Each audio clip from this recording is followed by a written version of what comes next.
hang on. I've just found out. I've done the intro and we weren't even live, but we are live now. So I'm going to start again. Is that all right, John? Yeah.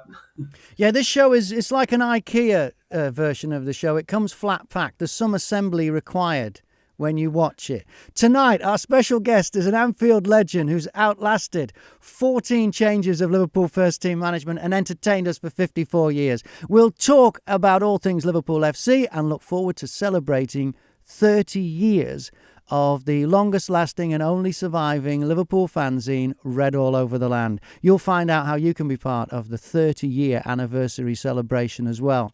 This is the YouTube version of this, the Liverpool fanzine, Read All Over the Land. The creator and editor of the fanzine is John Pearman. Good evening, John, for the second time tonight. And for the second time, good evening, Graham. Now, you've had some confirmation of just the reach of this YouTube show. You've been talking to some international viewers. Yes, apparently we are being watched, whether it's live or whatever they call it, on catch-up, Yes. in places such as Bahrain, Greece, Thailand, Ireland, and I do understand there could be one or two in England watching as well. Right. Well, hi to everyone that's watching. You can message us as you watch. I'll see if I can work out once again where I find the messages, but you can send the messages. We'll get this worked out by the end of the show. And how are things going, John, with the fanzine? Things in the fanzine world, 30 years, you've seen some changes. How are things right now with this fanzine? Well, it's been a little bit of, should we just say, difficult start, simply because I'd got the copy that you've got there, that cover and everything was planned for that to come out for the Bournemouth game, or as it was, the opening game of the season. But unfortunately, we had the tragic loss of Diogo, and so we brought out the tribute issue. But we decided, which was fantastic, by the way, John. That was a really nice tribute. A lot of people have complimented me on it, and it was hard to do, obviously, but it was very sincere. We did send a copy to Porto. Whether they received it, I would not know. But also we have to say a big thank you to Preston North End, and we also sent copies up to their chief CEO and their captain. So hopefully they got their copies. Well, I know they got them. Whether they comment on them, I don't know. And were they on sale at the Preston North End game pre-season? No. That one wasn't there in time, no. We didn't have the time to do that. Okay. So what we did, we only sold it at the Bournemouth game. Right. And then we brought it straight round to the Arsenal game. Yes. 2 weeks later, a couple of days. So we had to have another issue out for that. And then that was sort of like a catch-up issue from what was going to be in the opening one. And then came this one that's coming out against Atletico Madrid. Not that one. This is because we're in between now. This is the current one that I got this week, but there's another one for what? So that'll be next Wednesday. Next Wednesday, yeah, there'll be another one out next Wednesday, and I've actually just sent it before this program started. I just sent it to the printers. So if people wonder sometimes why we have one or two calamities in the fanzine, or typing errors as they're also known, it is sometimes a bit pressure. And I thought I'd got it all done last night. Then all of a sudden, after 7 o'clock, another 2 articles arrived. So I had to rearrange the whole format today, in between going into Liverpool, having a meeting about the thing that we're talking about, the 30th anniversary, and then coming on here doing this show. So it's been a bit of a busy day. You mentioned articles arriving. If anyone doesn't know about fanzines and how they work, this is the voice of the fans. It's written by the fans and it's for the fans. It doesn't pull any punches. It's not like a program. It's not propaganda. I mean, they're fans of Liverpool Football Club, but they talk straight in here. It's great. It really is great. And I've loved it for many, many years, since I bought my first copy in 1997 at Crystal Palace. Yeah. Yeah. So the new season then, John, what do you make of it so far? As we record this, or you might be watching this live, we're 3 games in. What are your thoughts so far? Well, 3 games in, and it's a little bit rare, I think, because we're the only team with 9 points. Yeah. Um, it's been very strange. I actually think people didn't look at the bigger picture when we played Bournemouth. They were commenting about how we'd played. There were mistakes being made, but you know that game was played. This was the first game of the season. We're playing Bournemouth, and no disrespect to Bournemouth, but they're not one of the bigger clubs, so they're not a team that's going to be a threat at the top end of the table. I hope they are. It's been very nice for them, but a game against Bournemouth is normally a 3 o'clock Saturday afternoon, and there's no atmosphere, no real atmosphere. It's your typical tourist game. Everyone's just come along to film something. But this game was the first game at Anfield, first official game. There'd been a couple of friendlies, and the game was played basically as in a tribute fashion to Diogo. Well, those players hadn't just lost a teammate, they'd lost a workmate, they'd lost a friend. Some of them had lost their best friend, somebody who they knew, whose family they knew, and everything. Those players must have been, I would say, emotionally drained because they'd had. Oh, I would think that the pre-season had been cut short by several days. And that was because the players had to go to Portugal. Training was stopped. Everything. Obviously, there was too much other things going on. It wasn't normal. It's like if you've ever worked in a factory or on a shop floor, and something happens, something tragic happens there. You miss that person. Life does go on, and you have to get back to it. So that was why I think the Bournemouth game had a few, let's call it hiccups, but we scored 4 good goals. And when Federico Chiesa scored what was the third goal, it was the winning goal, put us back in front with 3 minutes or 4 minutes of normal time to go. You'd thought we'd won the league again. The actual reaction in the ground was it was unreal. You could feel the stadium shaking, and obviously they started singing his song, and the whole ground was on their feet.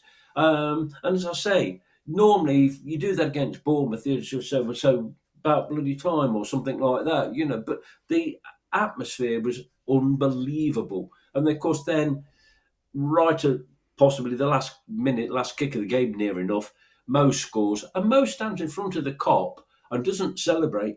He was in tears, Yeah, he was. Yeah. and all the emotion at that time came out.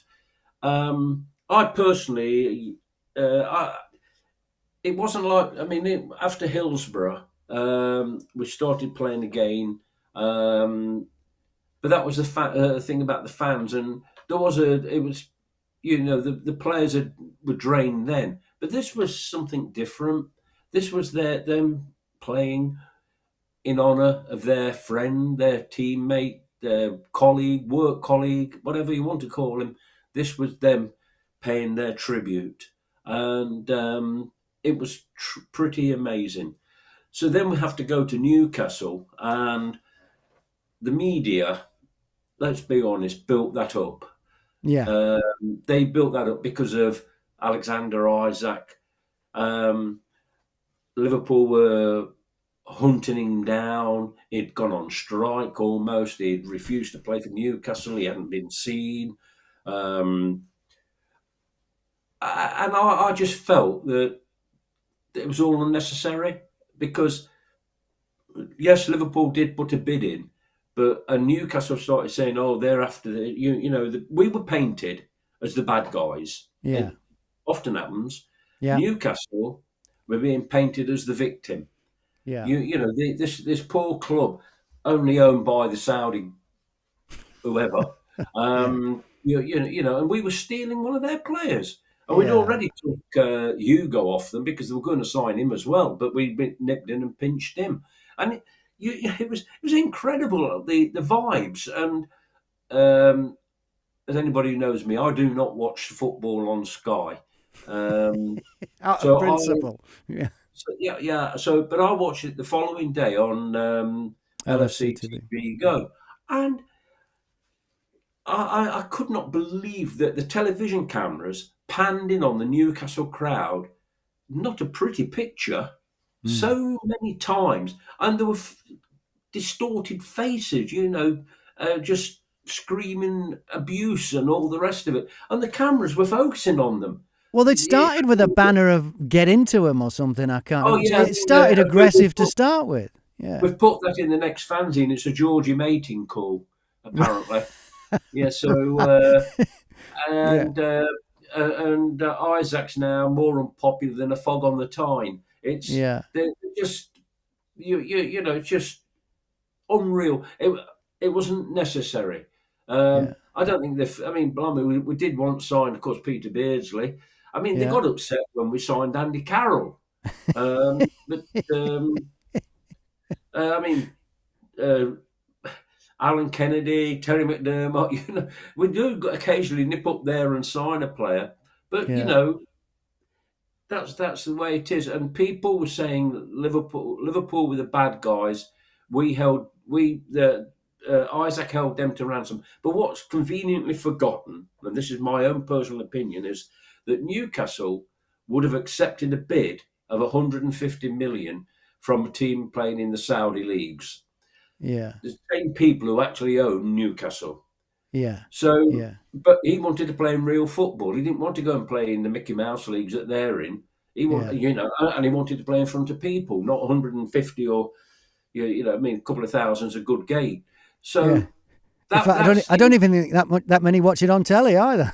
it was ironed out. It was sorry. This thing could have all been ironed out before. But there were things that were missed out on the thing. We were the bad guys, and then of course, what a shock on deadline day.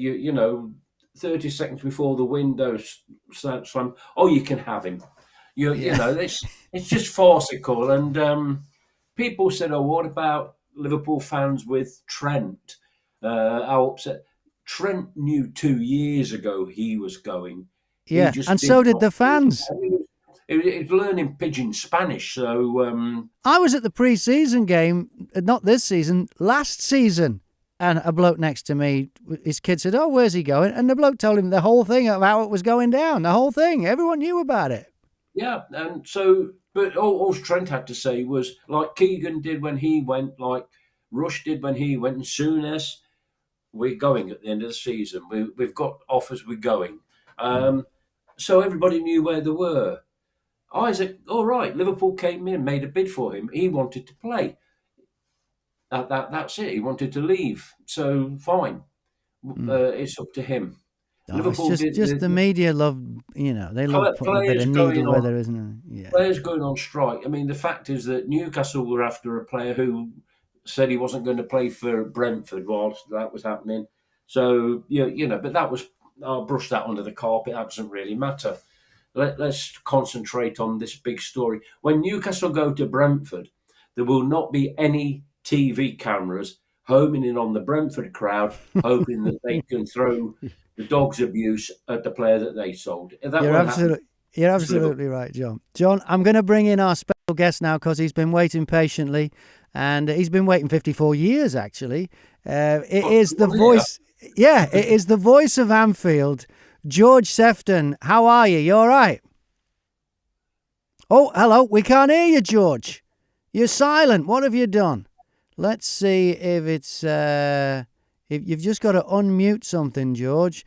How ironic that the man who's got the most recognisable voice in football can't be heard on Red All Over YouTube. How are you, George? Can you hear me now?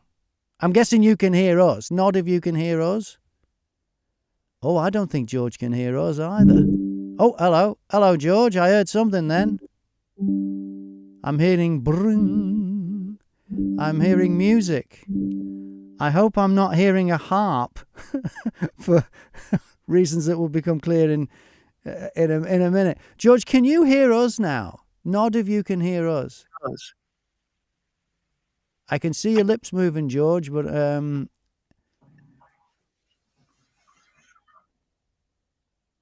can you hear George, John? I can't, no. No. Where is George Sephton, the voice of Anfield for 54 years, only just left at the end of last season? Emotional scenes on the pitch with Kenny Dalglish making a presentation. We still can't hear you, George. I don't know what you've got to do. It says on my thing, if it helps, George, guest has muted himself. Oh, that's gone off the screen. Can you hear us now? Okay.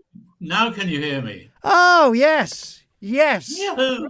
Now it's so good to hear you. Now, how are you, George? Are you okay? I'm coming along nicely, thank you. If you're not good, I'll show you my operation scars. But apart from that, I'm doing okay. So what have you had? What have you had done? I had a pacemaker fitted. Now, I was talking to John before we went live, and I think that's kind of fitting because you now have a pacemaker and you are the man responsible for playing Jerry and the Pacemakers probably more than anybody else. And now you've got your own pacemaker. It's fitting tribute, I've got my George. own little pacemaker stuck in here somewhere. It's doing okay. I'm a very lucky guy because it was just by pure chance that they found I had a problem with my ticker. Yeah. And it was when I went into hospital, the cardiologist who was looking after me turned out to be a big red. So I got treated like royalty in Aintree Hospital. And I mean, my heart had actually stopped at one stage, which is a bit worrying.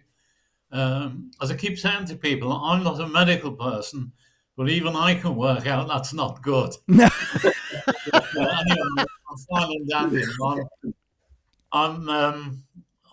I'm still in the house. I should be hoping to get back to Anfield probably for the Derby game. But as I say, at the moment, I'm just putting my feet up and recuperating. But I'm just glad to be here. What was it Ken Dodge used to say? It's nice to be here, but on the other hand, nowadays it's nice to be anywhere. I'm in that bracket now. So, can we talk about your last day at the end of last season when you were on the pitch with Kenny? How was that?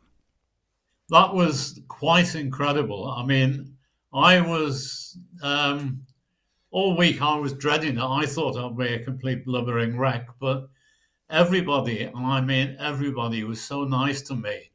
It turned out to be one of the great days of my life. You know, if you were there, you know, I had to come down from my perch there all the way around the front of the Kop, right across the front of the main stand. And I thought we weren't going to get there before kickoff, to be honest, because everybody seemed to want to stop me and wish me happy retirement and good luck and all the rest of it. And then, of course, we get over. I got there in time, waiting for Kenny to come out the tunnel. There's a tap on my shoulder, and it's Kelly Cates, who I haven't seen for a long time. I got a big hug off Kelly Cates. And that's one of those things. When after that, you think it's all downhill from now. But Steve McManaman turned up out the blue. Hadn't seen him for a long time. Big hug, slap on the back. Best of luck. And then Kenny comes out, of course, and does the presentation. And well, I've said to a few people since, if you haven't been cheered off the pitch by 61,000 people, you have not lived. Wow. I just floated back to my room. I mean, Kenny was wonderful. I mean, I don't remember a word he said. It was one of those occasions, you know, it flies past on you. But one thing I do remember is that he presented me with that championship wall, the same that Jürgen and his crew got last year. And then they hiked out a shirt with 54 on the back, and he's giving that to me, and the photographer's taking pictures, and Kenny leans over and said, "Hey, it'll never fit you." But that's Kenny, I mean, he just made my day, the year, everything.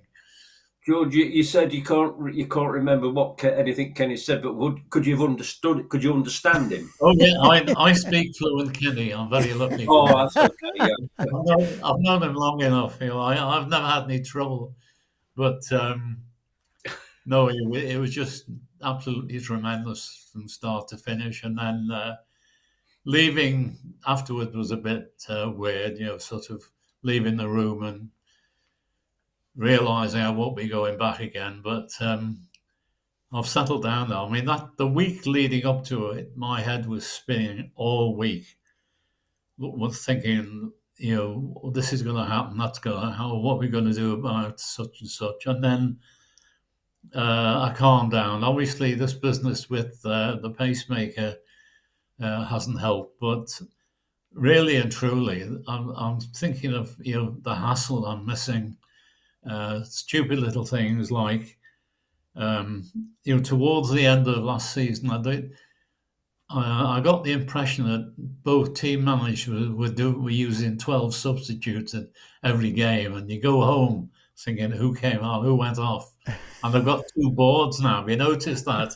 That's guaranteed to confuse any stadium announcer in the land. And then on the night of the pre-season friendlies, they played two friendlies back to back. Yeah. I said to my wife, I realised afterwards, if I wasn't actually inside Anfield, I was actually driving round the stadium outside during the second half of the second match, just eyeing up parking places and whatever. Because all of a sudden, I got to find myself a parking space. I've had my own in the Kenny Dalglish car park for the last 5 years.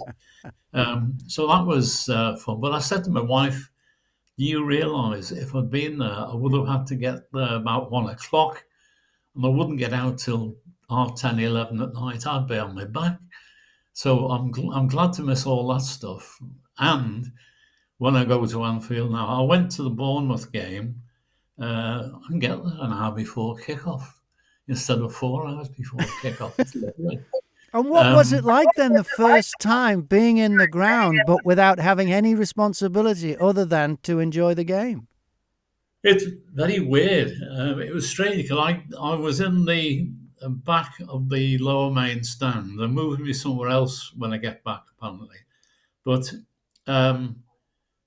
it was just weird, they're sitting there. And I was thinking, who's doing this, who's doing that? And I think I just sat back and thought, I don't care. It doesn't matter.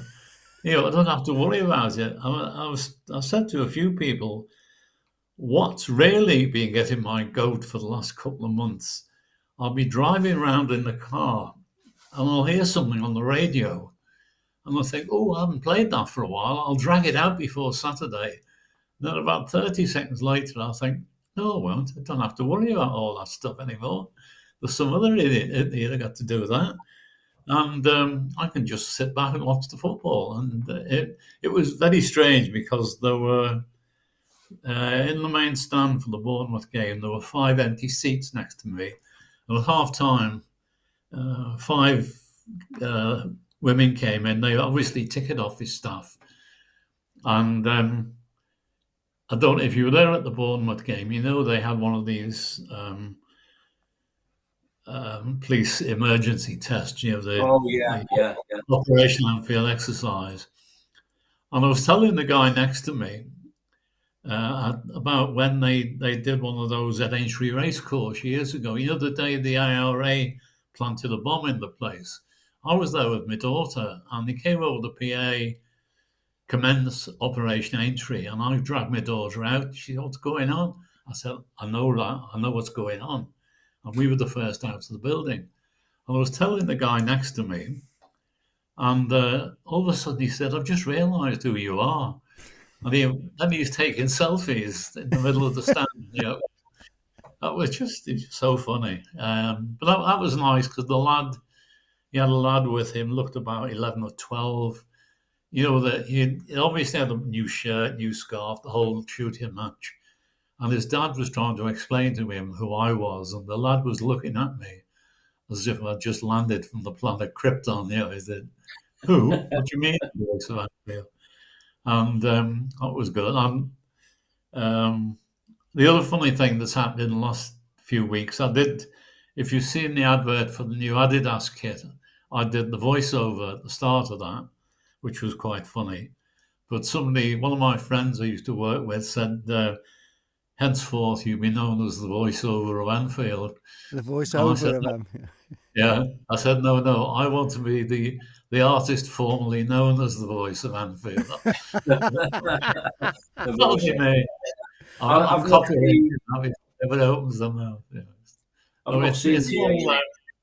It's all coming along. I mean, as I say, the last couple of weeks have taught me there's things more important than football, and I'm testimony to that. I can now look forward to watching the lads. Hope they win something this season, at least a couple of trophies. I think I'll be very pleased if the shops in Liverpool run out of silver polish next May, because we've got so many cups. But a lot of people have said to me in connection to my heart problems, watching Liverpool is really not good for your blood pressure nowadays.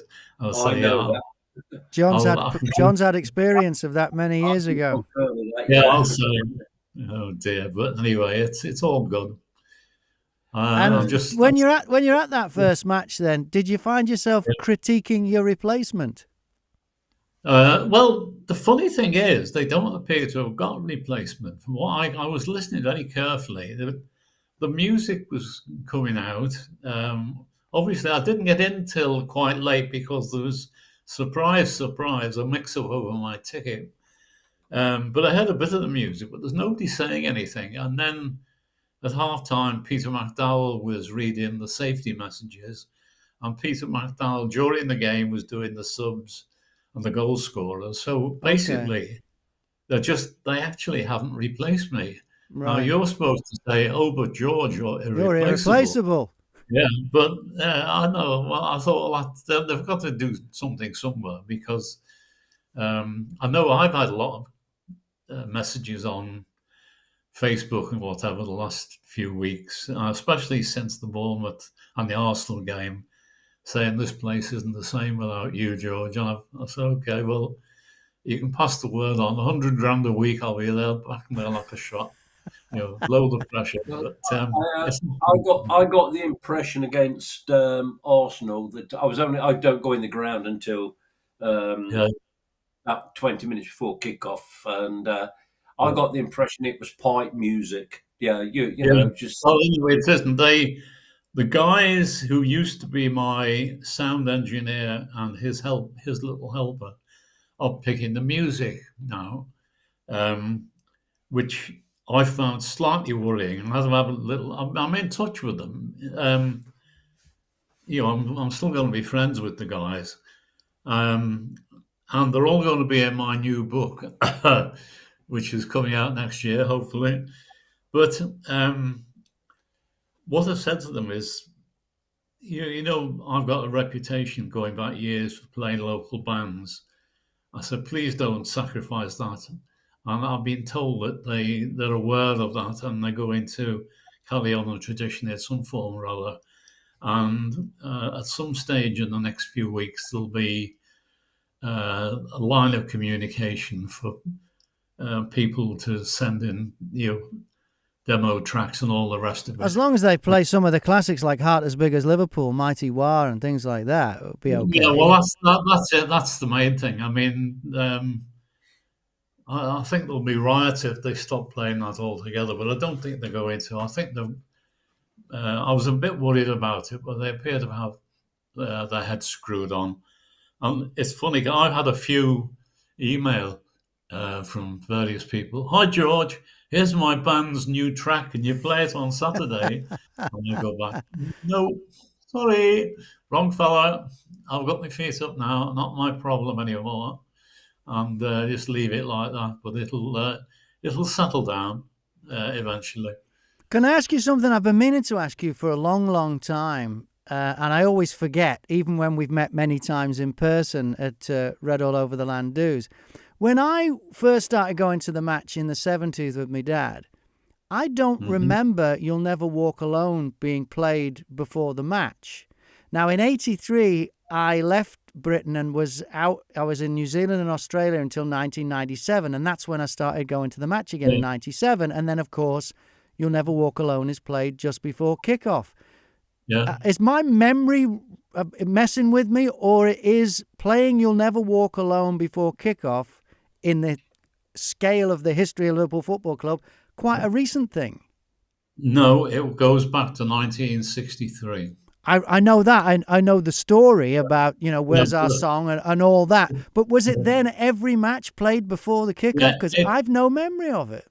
Yeah, as I remember rightly, what happened, my predecessor used to get the top 10 records. Yeah.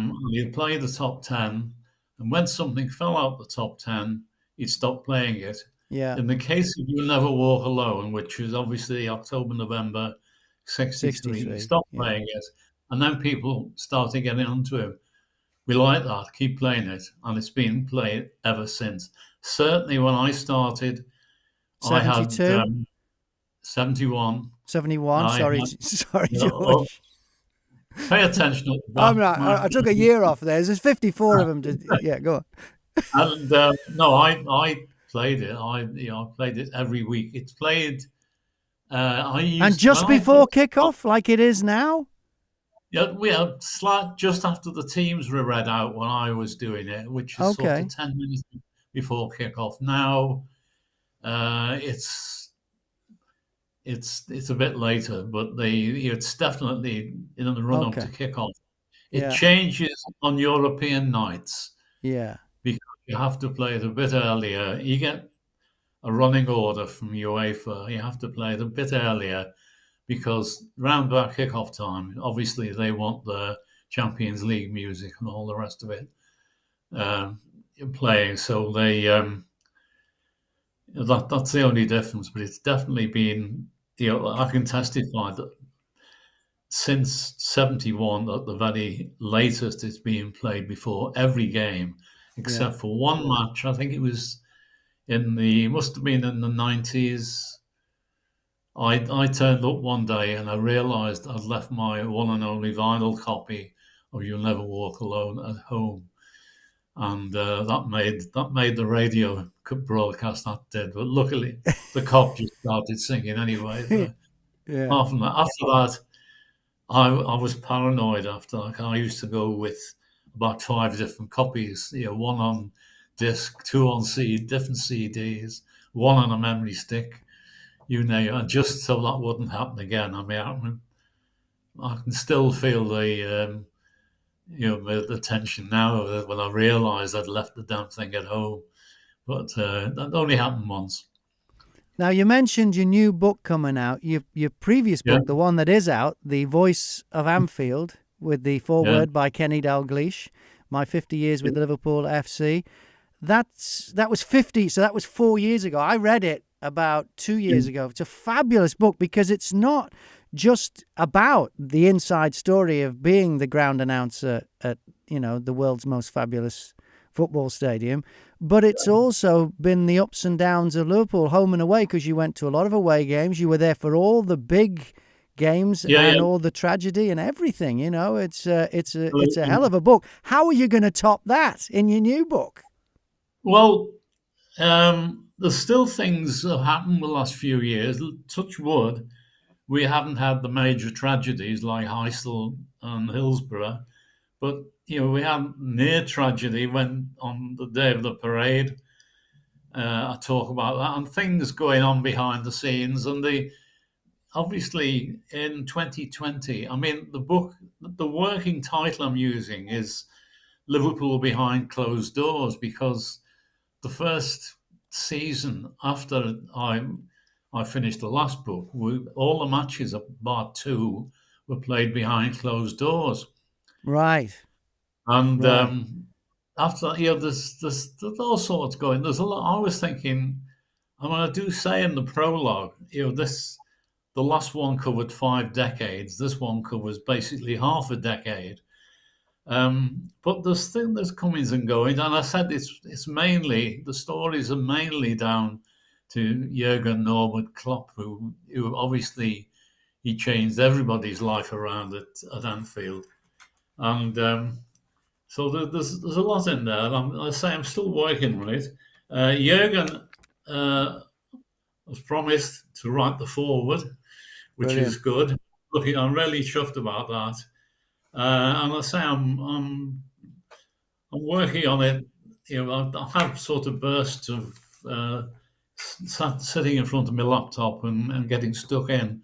But I said the other week that when the Voice of Anfield was being written, I got to a stage in March 2020, when I had a huge pile of diaries, Wikipedia pages, notes, and all sorts, and I needed to get it onto my laptop in a book form. And I remember thinking, I need to sit in front of my laptop for a few weeks. And then, of course, Boris comes on screen and say, "You've all got to stay at home for the next 6 weeks." And I was thinking, thank you, Boris. And I was probably the only guy in the country who was happy about that. But I've been in the same situation, obviously now, come out of hospital. They've told me it's going to be 4 to 6 weeks to recuperate. So I'm sitting in front of my laptop quite a lot, and I'll do a whole day, then half a day, then stop, and then carry on. And hopefully it'll be worthwhile in the end. But I'm sure it we'll will be. The first one was a cracking read. Just a cracking read, George. It was great. It's still available in paperback. Yeah, well, you can get it at Amazon. And in fact, if you're watching this on YouTube, there is a link below on where you can get George's book. Oh, right. So if you'd like to get George's current book, click on that and that'll take you to where you can get it on Amazon. I'm booking now for Panto, incidentally. Well, what's that, George? I'm booking now for Panto. Yeah. If I think I said to John the other week that I've said to a few people that recently, the last few weeks, I've realised what my 2 key skills are. One is sitting down, and the other is talking. So I'm doing all right on that score. Now, will we see you at the 30th anniversary of Read All Over the Land, which is coming up in November? November the 15th is the actual date. Yes, I'll be there. I shall be in training for the Olympics by then, but I'll make sure. Yeah, well, run up and down the Strand or something. Yeah, to. Yeah.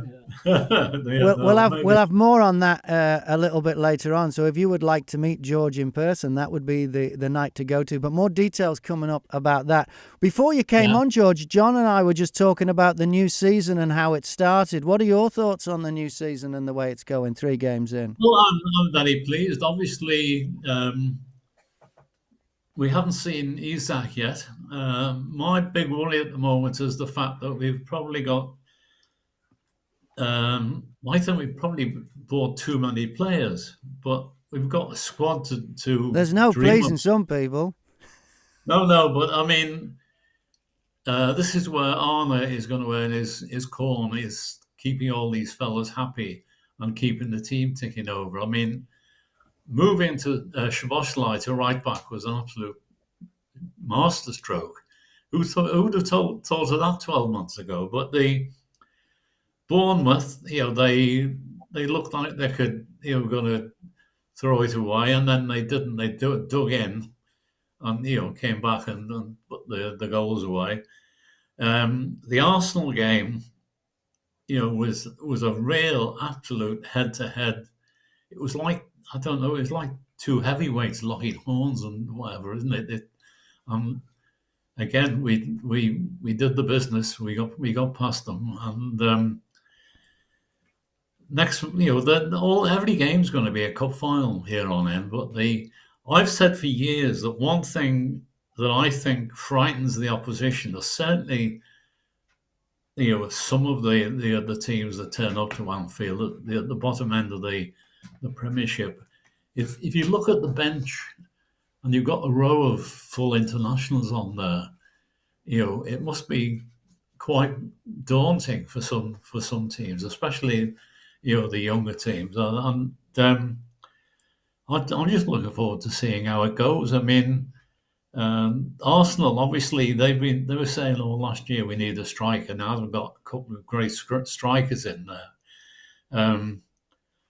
Chelsea, he was shuffling the pack, wasn't he, all last year? But he seems to have got his act together now. And then Everton, I've been watching Everton a couple of times, and they're starting to play a bit. I mean, I don't think they're going to win anything, but they'll be because they're Everton. If they're in their rightful place, which is in the top half of the league, and as long as we're top and below us, I'll be quite happy. So it's going on nicely. I mean, I'm really impressed with Ezitiki.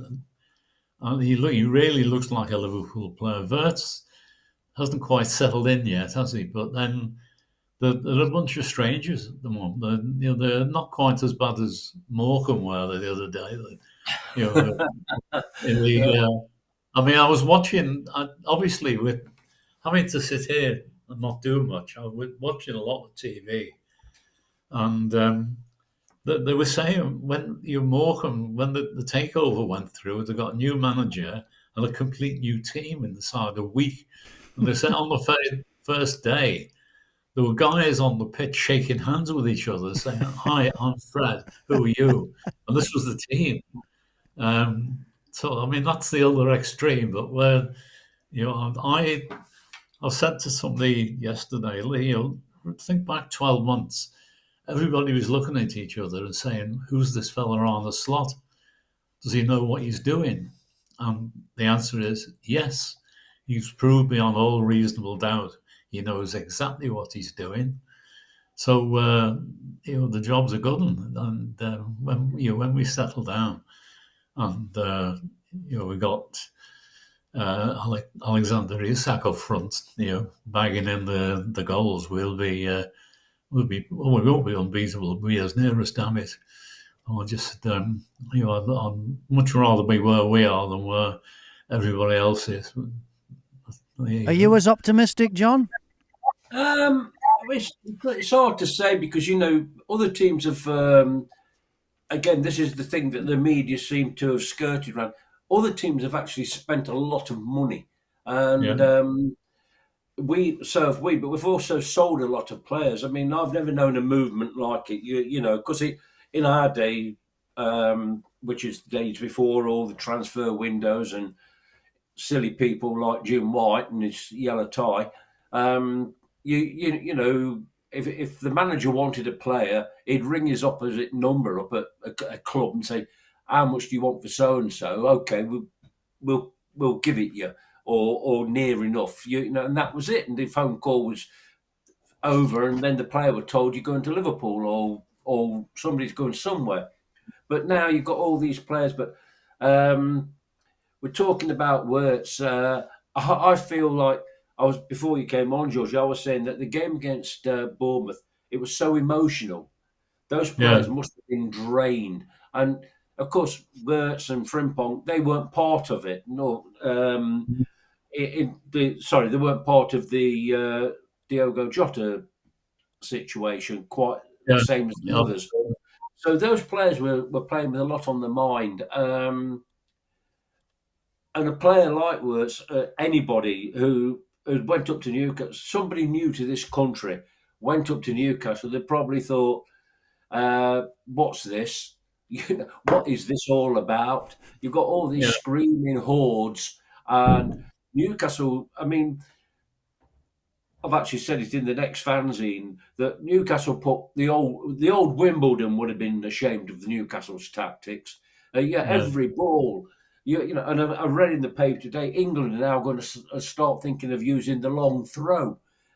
It's football's going to back to those days, because when we played Arsenal, they took all these free kicks, and Virgil van Dijk must have gone home with a headache, because all he was doing is that, and superb, and Kanate the same. And then it was a free kick that won it for us. Yeah. But the thing is, before the game, it was the same day as the game. It was the Southport Air Show, and about maybe 45 minutes before kickoff, a Euro Typhoon jet fighter flew over Anfield, and you could hear it. I'm surprised you didn't hear it down in Hitchin. And and apparently somebody said when it went over home bait, it dipped its wings in sort of like a wave. Somebody else said, "Oh, look, Isaac's arrived." But when Slobo took that free kick, I don't know which went fastest. I was in the main stand upper, and at the Anfield Road end, the right level with where the Arsenal fans were. And this is the honest truth. People around me didn't know it had gone in until the cop erupted, because you didn't see it. You didn't. You couldn't. It was just a blur.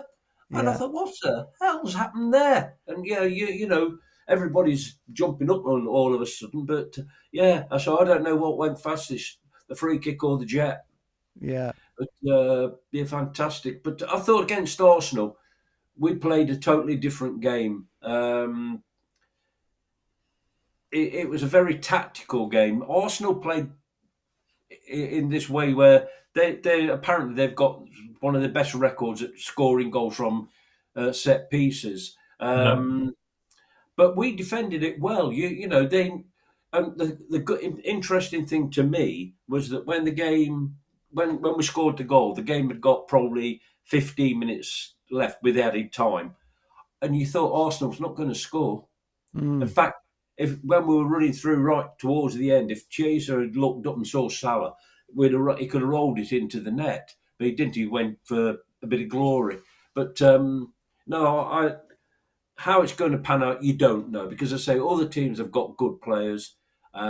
You're right there. Chelsea look like they may finally, after a lot of years, got their act together. I don't know where Manchester City are going to be, because they've keep your language down, please. They've recruited Pep Linders, and long may this continue. Yeah, because they've lost two out of three, is it? So we'll just to change gear a little bit before we go on. You mentioned the emotion of the Bournemouth game with Diogo, and that we have lost a couple of other ex-players, and I just want to quickly talk about them and pay tribute. First of all, Bobby Graham, who played from 1960 to 72, scored 47 goals in 137 appearances. Almost a forgotten man at Anfield, but any memories of seeing him play, either of you? Now, I remember, I've said to people the last few days, being my first season, he broke his leg, didn't he? Got carried off. And quite early in the season, I remember somebody who knew a lot more about football than I did saying to me at the time, "That's probably cost us the league." And we didn't, That's how important he was. Yeah. That was. I know. I'm friends with George Scott, as you both are, and he's been paying tribute to Bobby the last few days, because he was a class act, and again, he wasn't the flamboyant type, and he's being forgotten by people who don't know what they're doing and weren't around at the time. The name goes over people's heads, but he was a terrific little player, and again, this was the days, obviously, when you didn't have 7 subs to pick from on a big squad, and he really was the kingpin. John? I think with someone like Bobby Graham, he epitomised football in the 60s, because you looked in front. I mean, you look now. We've just let Harvey Elliott go on loan, and you can look at the midfield and think, well, Harvey's not going to get in there.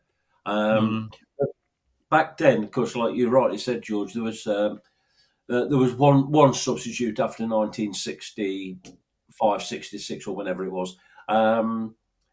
So it was never going to get a game because when Hunt and St John walked into the changing rooms, the shirts came to them. That was how it was. So they didn't need names on the back. The shirts came to them. They were in. If they were fit, they were playing. So his chances were always going to be limited. He wasn't on his own. There's several other players in the same boat. They were there to fill in. But he's got a unique achievement. He scored a hat-trick on his debut against Aston Villa. So, didn't he score against Reykjavik as well in the first? Yes. Oh, no, he played. Did he score? He played in the game. The first European game. Yeah. Did he score, John? Yeah. Right. That was his first goal. But let's say his first proper game, first league game was against Villa, and he scored a hat-trick. Yeah. A couple of weeks later, he wasn't in the team. That was how it was because Hunt and St John were back. Yeah. Okay, someone else I want to talk about, and it seems almost like the club hasn't done anything with this one, is Joey Jones. Yeah, I thought not paying tribute to him before the Arsenal game. I've put this in the fanzine. I thought that was shameful. Not because I didn't want a mosaic or anything like that. All they had to do is Peter McDowell could have done this in between bellowing out the team. If he'd have just said, Joey Jones passed away in close season, show your appreciation, the cop would have taken over. Yeah. Oh, yeah. That would have been... Because he was loved by the cop, wasn't he? I mean, he's the subject of the most famous banner, isn't he? Oh, yeah, Absolutely. the most famous banner in the world, yeah. And, of course, Joey was one of these players, because when he used to do his clenched fists, he was one of the few players at the time who had a tattoo. I mean, nowadays, tattoos are a work of art, so they tell me. I've always disputed it. And, some players have got more tattoos than skin. But you see, Joey, he was one of the first. And the cop, I mean, he was from Wrexham, he played for Wrexham, so it's only just down the road, so in reality. But, yeah, he was. It wasn't you can't say he was a legend, he was a cult hero. He was. He was loved. Bit like Chase. He was. At the moment. Joey's team was the equivalent of Jamie Carragher to the 2005 team, wasn't he? He put his body on the line for the red shirt, and that's what people appreciated. And for those who don't remember the banner, just explain the banner, John. At the time, because we played Saint Etienne in the quarterfinal, we played, which was a Swiss team, in the semi-final. Just explain the banner, because I've got a little video to show you of the banner, but just to explain it, John, for anyone who doesn't understand what the banner was. The banner was made by two guys, Liverpool fans, obviously, and it became immortal. Actually, it's the most famous banner in the world, and I believe now we actually saw it at one of our functions, and it was. That's the video I'm going to show, John. Yeah, but I do believe now it's been what's the word? Renovated, or they've had restored. The builders, restored to its former glory. It said on it, Joey ate the frog's legs, made the Swiss roll, and now he's munching Gladbach, which was because Saint Etienne, French team, then, which was the Swiss team we played in the semi? Yeah, and then obviously we beat Borussia Mönchengladbach in the final. This is when John and I, and you were there as well, George, on the night, at Hotel Anfield. It was the 27th anniversary of Red All Over the Land, and we were in the presence of the banner. There's another banner that you may remember, and that was back in 1977. It's now known as Liverpool's version of the Turin Shroud, the Scouse Bayou Tapestry, the most famous banner in football. And tonight we actually have it with us. And we're going to try and hold it up. We can't, the thing is, it's 18 foot long. So you'll recognise it when you see it. Do you want to do it now? It's a priceless artifact. It's a prize. Come on, bring it up now. We'll show it. Got to be very. We need a couple of people to come and help us hold this up. And if you want your photo taken with it, now's your chance. This is the original.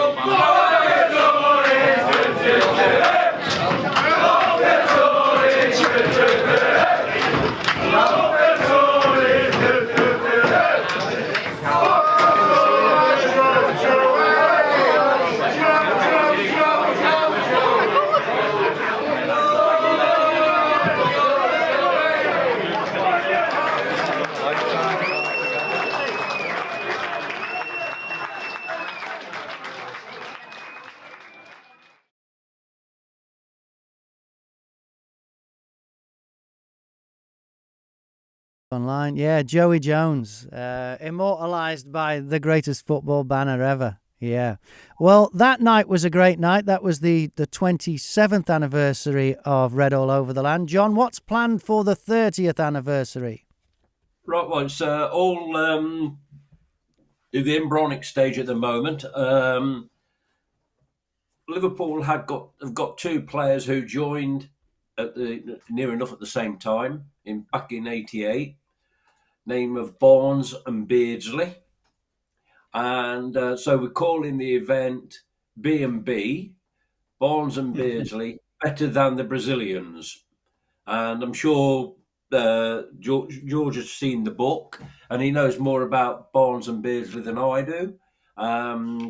So we've booked these guys to come to 30 James Street, and we're going to put this event on. It's the Reds Bar in Liverpool, yeah. Sorry? It's the Reds Bar, isn't it, at 30 James Street? No, James Street. 30 James Street. The White Star Building. Oh, it's the White Star Building, the Titanic. I know what you mean, the Streaky Bacon Building. Oh, yeah. Sorry, I'm thinking of the last two. Okay, thank you, and my apologies for getting it wrong. James Street. We've only really had the initial proper meeting today. The two people have confirmed their availability, so it should be good. We're going to have music from Andy Hodgson. We're hoping to have a couple of special guests turn up. That's not confirmed yet. So yeah, it should be a memorable night. Of course, Red All Over the Land was founded in 1995. So we've been going since 1995. And I do believe there's a little song about 1995 that refers to Everton's trophy collection. But believe you me, this is nothing to do with them. It will be mentioned on the night that we've been going since 1995. And if that gets people singing, so be it.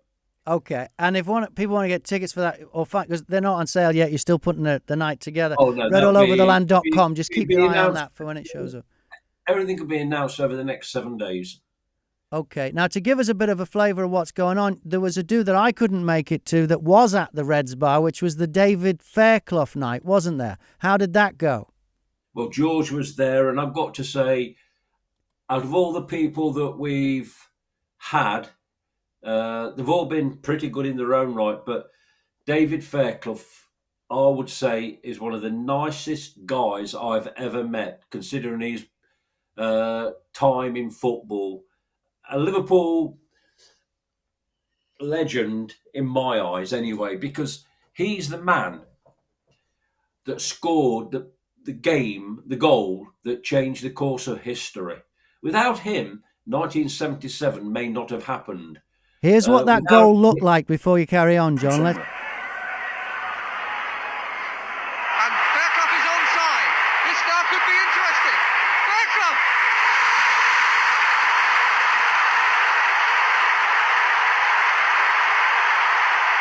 Super sub! Strikes again! It was incredible, wasn't it? It changed the Absolutely. course of history.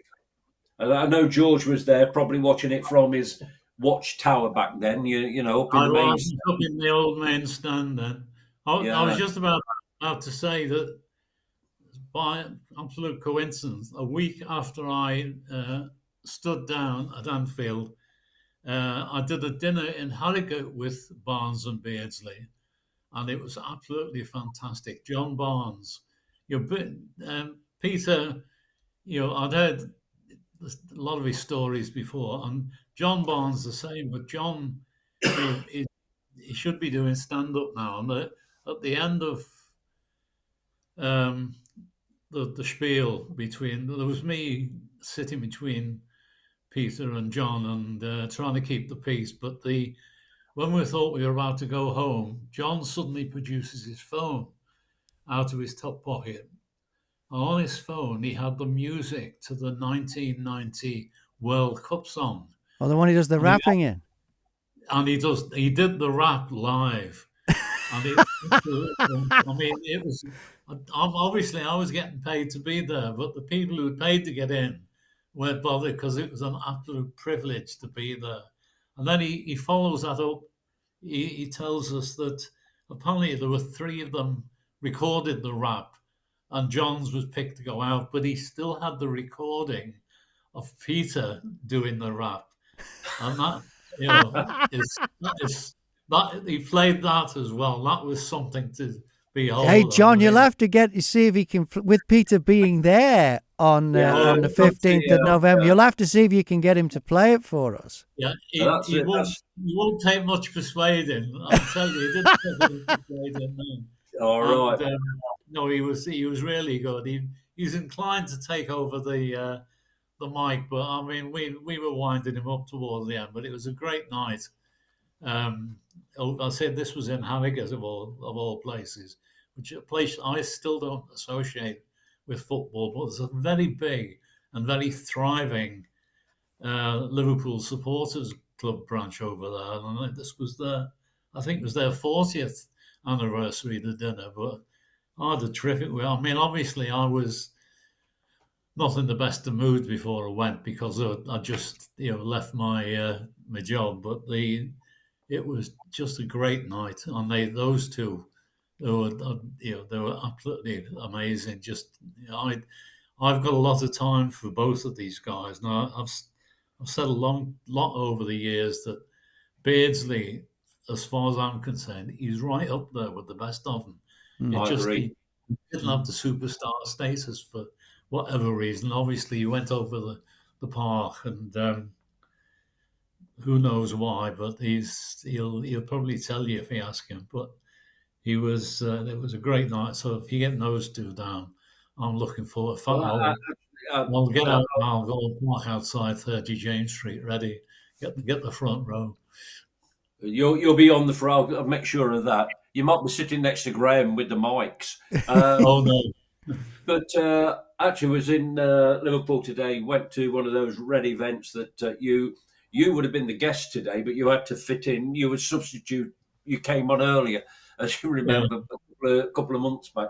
And Jan Molby actually said that when Liverpool signed Barnes and Beardsley, he said there was more excitement amongst the players about them signing Peter Beardsley than there was about John Barnes. Wow. And, yeah, because the players, of course, had played against both, and they just said Beardsley. Yeah, so yeah. I mean, we knew the story. He mentioned the story about why he had to go to Everton because Souness didn't want him. So and he actually said that the best manager he played for was Howard Kendall. Yeah, I heard him say that. He said that to my face. But I know I've probably said to you before. I think it was 2 years ago in the August. I was in Norway, and I got given a car from Oslo up to the place called Jorvik, which is an hour north of Oslo. And I was in the front with the driver, and in the back was Peter Beardsley and Sammy Lee. And I wish to God I'd put my phone on record before we started. We're just listening to the stories. It's fantastic, you know. And I've seen Sammy Lee quite a few times over the years, know him quite well, but I'd only ever spoken to Peter Beardsley once before that. But we got to know each other during the week, and he's fantastic to listen to. He really is. He's not the greatest speaker in the world, but the stories he's got to tell, and he's got a very dry sense of humour. Well, we had him on an event at Hotel Anfield. That's right, yeah, I was there. Yeah, he went on stage. He was on for, it felt like over an hour. He just went. I think he's done the longest turn of all of the players we've had. Yeah. Well, I kept thinking if we've got to get on with the auction and the raffle, and he kept carrying on, and So, but the reason I like these people is because these are not the there's no unless something changes in the future, the people like the players of today will not be going to White Star Building, Hotel Anfield, or Reds Bar or whatever, because obviously they're going to be billionaires. They're going to have to work out how they're going to spend the money. And but Peter Beardsley, John Barnes, and that they lived in the real world. John, let's be honest, John Barnes was possibly at the time he came to Liverpool was the most sought after player in Europe, and Liverpool got him. But because that's how good he was. But when he came to Liverpool, this is what we were told today. The first thing you've got to do, you've got to prove yourself. You've got to fit in. And you've got to be part of the team. That doesn't mean what happens on the pitch. It's off the pitch. So they were told what they got to do to be part of the Liverpool dream, which was you've got to understand. And this is where I think a lot of fans fail today. You've got to understand what Liverpool, not just the football club, but the city and the fan base is all about. You've got to understand them. And one of the ways of connecting is through Read All Over the Land, because it's written by the fans for the fans, and history of the club and all. As you always said, John, you learned your history of the club on the Cop. Well, this is an extension of that. It's a part, not extension. It's a part and parcel of that Liverpool culture that is so like nowadays is probably harder to keep hold of. It was just a natural thing years ago, but now we're going to have to work hard to keep that. Where you get your education on the Cop, to keep that going through all kinds of electronic media and in the current environment. Well, the thing about George came through. George, not apart from standing on the Cop and all that, but when he rose up to the top of the main stand, the gantry. You had to maintain the traditions of you had to play the right music. Oh yeah, you had to play the right music. You had to know what was wanted. You went through every stage, and I'll tell you, we've got a slightly offbeat article about you in the next issue, and I won't tell you any more than that. But you had to know when to do things, what you could say, and all the rest of it. Like the fans relied on George for the halftime scores when they got rid of the halftime scoreboards. We didn't have. Some people had. You're not even allowed to say it now. Some people used to take the tranny to the game. Yeah. But now you can't say that. But that was the only. But maybe what? Including 10,000. Yeah. Again, you might have heard the story. When we moved me over to the Kenny Dalglish stand, the first Saturday, I gave the scores out at the end, and I gave out the wrong score for Arsenal because I didn't know they'd kicked off 20 minutes late. There were traffic problems or something. So I think I gave them out as a draw, and they actually won. And the club's offices got all sorts of complaints on the Monday because I'd given a wrong score out. And Bryce Morrison rang me up and played Merry Hell. And he said he gave the wrong score out. I said, well, I'm sorry, I didn't know what happened. And I said, to be honest, the glass is that thick in my new room. I could hardly get a single on my little signal on my little tranny. And he said, you what? I thought you had CFAX up. I said, Bryce, I've only barely just got electricity over here. Never mind CFAX. And that was what I used to get my scores from. I used to have this little transistor radio. That all changed after that, because Bryce went over and he was gobsmacked to discover I didn't have CFAX. And by the next match, I did. Remember CFAX? Yeah. And of course, over the years, it's gradually got better. They went on to Sky Sports News and all the rest of it. And nowadays, everybody in the ground has got at least one mobile with them. But before that, we relied on you, George, and I can remember at the end of games waiting for scores and people next to me literally going like, come on, George, waiting for you to do it. And then there was one game, I forget whether it was either Everton or Man United had won, and you gave out the score and everybody went, oh, bloody hell, and you just went, exactly. You were so connected. You were so connected to the Kop. Well, beautiful. If it said that last year, I would have got taken outside and horsewhipped, I think. The other thing I remember, you upset me once in the game because you gave out the golden goal. And you said 29 minutes 31 seconds or whatever it was, and I'd got 29 minutes 32. Oh no! So, and you blamed George. I got close. I used to sometimes get last week's. I remember a friend of mine. He did the same with his golden goal. He got I think he had his second out, so he. No, I tell a lie. He won the golden goal, but you see, when he was waited in the office to get his prize after the game, he said there was this big docker came in. It was about 9'12". You know the type, muscles in his spit. And this fellow was cursing and swearing, said, some blankety blank so-and-so got my money, or and my mate just kept very quiet and went to the back of the room till this other guy gone. The other guy got a signed football and he'd won the couple of grand or whatever it was. I think it was about 50 quid at the start, weren't it? That was